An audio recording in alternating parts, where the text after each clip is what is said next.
भारत और कनाडा के संबंध अब तक के सबसे बुरे दौर में आ गए हैं। दोनों देशों ने एक दूसरे के 6 डिप्लोमेट्स को देश निकाला दे दिया है।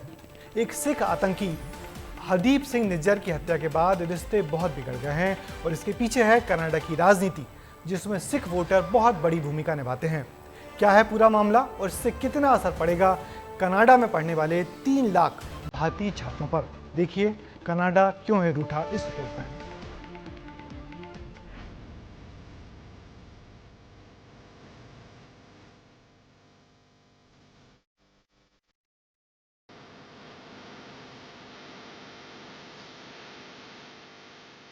भारत और कनाडा के रिश्ते खराब हो चुके हैं। पहले कनाडा ने भारत के 6 डिप्लोमेट्स को अपने देश से हटाया। जवाब में भारत ने भी कनाडा के 6 डिप्लोमेट्स को भारत से हटा दिया। लेकिन बात यहाँ खत्म नहीं हुई। अब कनाडा ने भारत पर गंभीर आरोप लगाए। कनाडा की रॉयल कैनेडियन माउंटेड पुलिस ने कहा है कि भारत उनकी धरती पर गंभीर आपराधिक गतिविधियों में सीधे शामिल है। A number of criminal organizations that have been involved in the various criminal activity. I mentioned previously the Lawrence Bishnoi gang, which is a gang that's involved in extortions and narcotics. Canada police ने बिना सबूत के ये गंभीर आरोप लगाए हैं। इतना ही नहीं, प्रधानमंत्री जस्टिन ट्रूडो ने भी आज भारत पर बड़े आरोप लगाए। कहा कि भारत सरकार के एजेंट्स जासूसी कर रहे थे।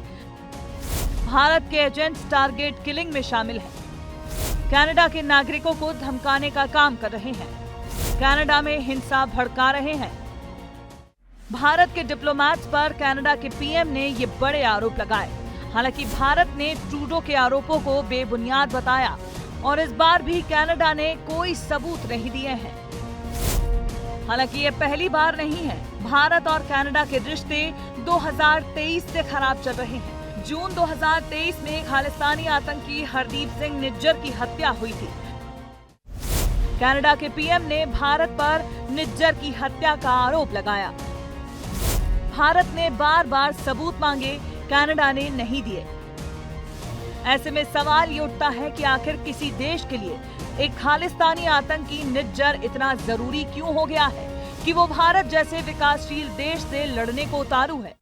तो दरअसल कनाडा में अक्टूबर 2025 में संसदीय चुनाव होने हैं। खालिस्तान समर्थक ट्रूडो की पार्टी का बड़ा वोट बैंक माने जाते हैं। मौजूदा प्राइम मिनिस्टर अपनी सियासत को, अपनी चुनावी राजनीति को ठीक करने के लिए या उसके नज़रिए से राजनीतिक हित साधने के लिए वो भारत के खिलाफ इस तरह की बयानबाजी कर रहे हैं। अब आने वाले दिनों में ये होगा कि जैसे ही कनाडा में चुनाव हो जाएंगे, आप पाएंगे कि ये भारत विरोधी भावनाएं भड़काने का जो काम अब चल रहा है वो सब खामोश हो जाएगा। दोनों देशों के बीच बढ़ते तनाव में अब सवाल कनाडा में रह रहे भारतीयों पर उठ रहा है, क्योंकि भारत से हर साल कई छात्र कनाडा पढ़ने के लिए जाते हैं। कनाडा की आबादी 3 करोड़ से ज्यादा है और यहाँ करीब 18 लाख भारतीय रह रहे हैं। इनमें सबसे ज्यादा 7 लाख सिखों की आबादी है। भारत के 2,30,000 छात्र कनाडा में पढ़ रहे हैं।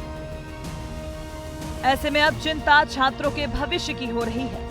अगर दोनों देशों में तनाव और ज्यादा बढ़ता है तो कनाडा जाने की इच्छा रखने वाले छात्रों को वीजा मिलने में दिक्कतें आ सकती हैं। ऐसे में छात्रों ने दूसरे विकल्प खोजने भी शुरू कर दिए हैं। ब्यूरो रिपोर्ट, विस्तार न्यूज।